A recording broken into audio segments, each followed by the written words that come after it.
Hi, I am Iman Aswath.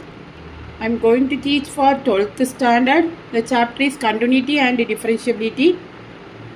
The question is differentiate the function tan root x with respect to x. Here we are going to use the chain rule. So first for that I have to take y equal to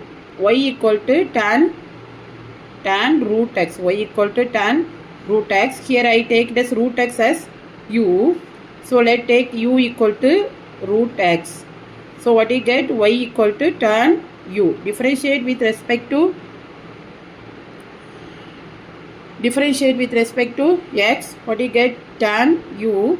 So dy by dx equal to dy by du into du by dx.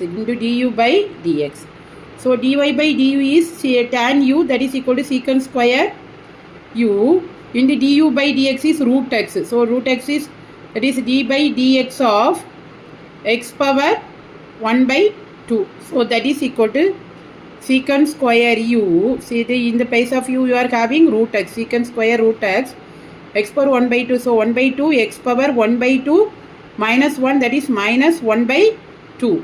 So what you get is secant square root x, then 1 by 2 root x.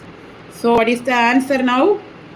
The answer is 1 by 2 secant root x into secant square root x. So thanks for watching. Please like, comment and subscribe.